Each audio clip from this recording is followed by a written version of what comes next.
ang mahalaga ay minamahal kita ng buong puso ko. Masakit man ang kapalit, basta't maligaya ka.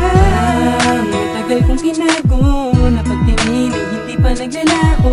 Kahit na mahal mo siya, mahal kita at yun ang mahalaga.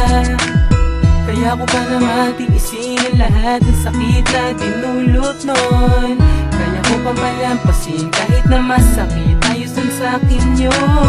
Dahil ikaw lang ang pumuko sa mga mata, walang ibang hiling kundi ang makasama ka. Pero ngayon ako'y nag-iisa, nagtatanong kung paano ko pa mapapatama ang pag-ibig kong hindi na maglalaho at hindi na magbabago kahit na anong mangyari yan. Kaya ako na lang ang siyang lalayo para di na madama ang sakit na dinulot mo. Alam kong mahal mo siya at sa kanya ka masaya, pero ayos na yun, basta ang mahalaga ay minamahal kita ng buong puso ko. Masakit man ang kapalit, basta't maligaya ka. O ano sa kanya ka, alam ko masaya ka na. Wala kang pakala kung mahal mo siya, masakit kung masakit, wala akong pakialam. Dahil minamahal kita, handa akong magpakahangal. Pero ang mahalaga, mahal kita, walang iba, ikaw lang ang sa puso ko. Kahit pa may mahal ka na, bumubulong sa isip ko na dapat pa bang ipagpatuloy ang nadarama na di na dapat pa dahil mali na di na tama.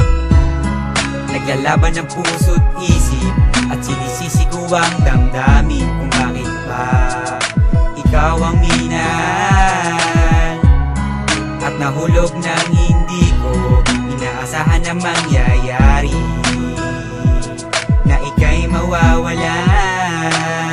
Alam kong mahal mo siya at sa kanya ka masaya, pero ayos na yun, basta ang mahalaga ay minamahal kita ng buong puso ko. Masakit man ang kapalit, basta't maligaya ka. Dumating na yung araw mong hinihintay na makasama mo, ang naging kalahati ng iyong buhay na pinagbuhusan ng pag-ibig mo. Ang tanging kabiyang ng iyong puso, kumumpleto sa iyong pagkatao at marami laki ang pagbilang isang kasintahan mo. Pagpaparaya at pagtanggap na lang ang natitira para ang nag-iisa na kailangan magawa. Dahil di na to para sa aking sarili, kundi para din sa atin na kailangan na lisanin at hindi na maaaring magtagpo. Mga matang hindi na magtatama na baka makita mo lang, isipin mo na ikaw ang may gawa. Mali kasi na ipinilit ko kahit na sinabihan mo na huwag ako masyadong umasa na bababawian mo.